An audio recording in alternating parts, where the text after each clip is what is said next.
નમસ્કાર દર્શક મિત્રો, હું નીતિન પટેલ. તમે જોઈ રહ્યા છો સમાચાર મેં આગળ ન્યૂઝ. સમાચાર જોઈએ વિસ્તારથી તે પહેલા એક નજર આજના મુખ્ય સમાચારો પર. રાધનપુર હાઈવે પર ચાઇનીઝ દોરીથી શિક્ષક ઘાયલ. હેમચંદ્રાચાર્ય ઉત્તર ગુજરાત યુનિવર્સિટીની ભગોરા ભાર્ગવીએ આર્ચરીમાં બ્રાન્ઝ મેડલ જીત્યો. મહેસાણાના વીરતા ગામે ખેતરની ઓરડી અને મંદિરમાં ચોરી. ઈડરના ચિત્રોડામાં કલેક્ટરની હાજરીમાં રાત્રિ ગ્રામસભા યોજાઈ. વિસનગર તાલુકા સ્વાગત કાર્યક્રમમાં 16 પ્રશ્નોની રજૂઆત કરાઈ.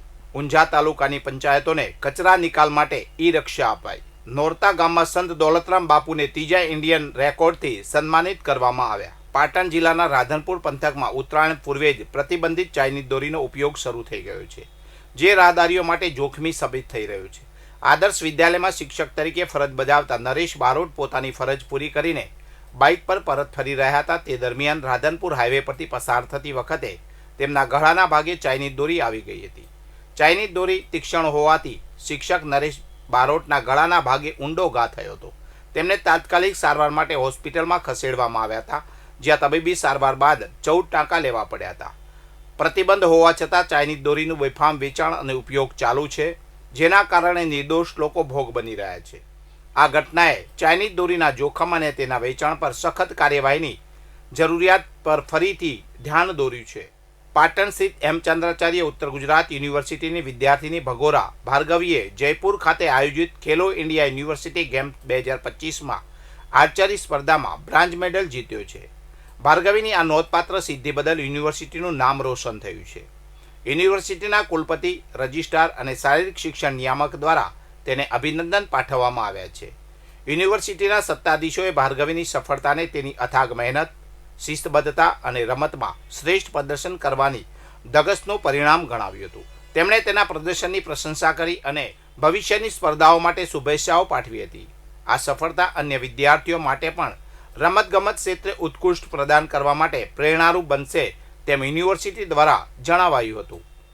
મહેસાણા તાલુકામાં આવેલા વીરતા ગામ નજીક આવેલ પિંપળિયા નામથી ઓળખાતા ખેતરની ઓરડીમાં તસ્કરો ત્રાટક્યા હતા. અજાણ્યા તસ્કરોએ ખેતરમાં આવેલા મંદિરોને પણ નિશાન બનાવ્યા હતા, જ્યાં તસ્કરો ઓરડીમાંથી જરૂરી સામાન તેમજ મંદિરમાંથી સોના ચાંદીના આભૂષણો ચોરી રફુચક્કર થઈ ગયા હતા.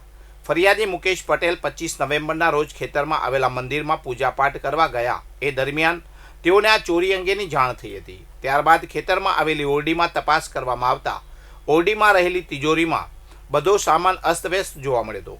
કેટલોક સામાન તસ્કરો ચોરી ગયા હોવાનું જાણવા મળ્યું હતું. આ ચોરી અંગે જિલ્લા પંચાયત પાંચોડ સીટના સદસ્ય મુકેશ પટેલે યોગ્ય તપાસ થાય અને મુદ્દામાલ પરત આવે તે માટે જિલ્લા પોલીસ વડાને મળી રજૂઆત કરી હતી. તેમજ મોનિકભાઈ પટેલની કેવીએસ સિમેન્ટ પ્રોડક્ટ વીરતામાંથી લોડિંગ હાઇડ્રોલિક હાથ લારીના 3 ટાયરો કિંમત ₹18,000 કાઢી ચોરો રફુચક્કર થઈ ગયા હતા. આમ તસ્કરોએ કુલ ₹2,65,000 સોના મતાની ચોરી કરી હતી. સાબરકાંઠા જિલ્લાના ઈડર તાલુકાના ચિત્રોડા ગામે જિલ્લા કલેક્ટર લલિત નારાયણ સિંહ સેંધુની ઉપસ્થિતિમાં રાત્રિ ગ્રામસભા યોજાઈ હતી. આ પ્રસંગે કલેક્ટરે સંબોધન કરતા જણાવ્યું હતું કે બાળકો આવતીકાલનું ભવિષ્ય છે. તેમને 15મી ઓગસ્ટથી 26મી જાન્યુઆરી સુધીના વિવિધ પ્રસંગોએ રજૂઆત કરવાની તક આપવી જોઈએ. તેમણે ચિત્રોડા ગામની એકતાને પણ બિરદાવી હતી અને કહ્યું કે રાજ્ય સરકારની તમામ યોજનાઓનો વ્યાપક ઉપયોગ ગામના હિતમાં છે.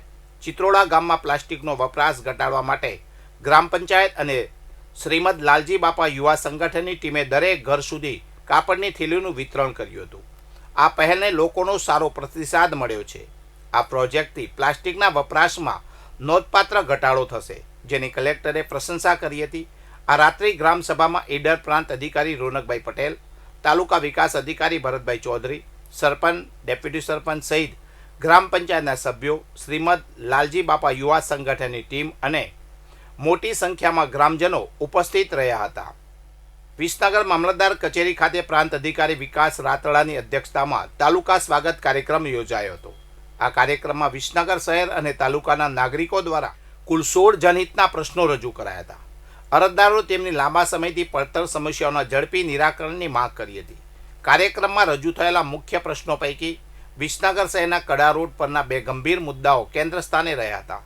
એક અરજદારે પ્રાંત અધિકારી સમક્ષ કડા રોડ પર આવેલી ખારી વાવ નજીક થયેલા ગેરકાયદેસર બાંધકામના દબાણ અંગે રજૂઆત કરી હતી. તેમણે આ જાહેર માર્ગ પરના દબાણને તાત્કાલિક દૂર કરવા વિનંતી કરી હતી. આ બેઠકમાં મામલતદાર, તાલુકા વિકાસ અધિકારી, સહિત નગરપાલિકાના જવાબદાર કર્મચારીઓ અને અન્ય વિભાગના અધિકારીઓ પણ હાજર રહ્યા હતા. અધિકારીઓએ નાગરિકોની ફરિયાદો પર ધ્યાન આપી ઝડપથી નિરાકરણ લાવવાની ખાતરી આપી હતી. અરજદારોએ આશા વ્યક્ત કરી હતી કે પ્રાંત અધિકારીના આદેશ બાદ તેમની સમસ્યાનો અંત આવશે. ઊંઝા તાલુકાના કામલી ગામે આજે વિવિધ ગ્રામ પંચાયતો ઘન કચરાના નિકાલ માટે ઈ રિક્ષાઓનું વિતરણ કરવામાં આવ્યું હતું. ઊંઝાના ધારાસભ્ય કિરીટ પટેલે શ્રી બ્રહ્માણી માતાજી સંસ્થાન ખાતે આ ઈ રિક્ષાઓને લીલી ઝંડી આપી પ્રસ્થાન કરાવ્યું હતું. આ કાર્યક્રમમાં કામલી અને કોડા જિલ્લા પંચાયત હેઠળ આવતી મહેરવાડા, લીહોડા, મુક્તુપુર સહિતની ગ્રામ પંચાયતોને ઈ રિક્ષા અર્પણ કરવામાં આવી હતી. આ રિક્ષાઓનો ઉપયોગ ગામડાઓમાં ઘન કચરાના વ્યવસ્થાપન માટે કરવામાં આવશે. આ ઈ રિક્ષાઓ 15મા નાણાપંચની જિલ્લા કક્ષાની 10% ગ્રાન્ટમાંથી વર્ષ 2024-25 અંતર્ગત ફાળવવામાં આવી છે.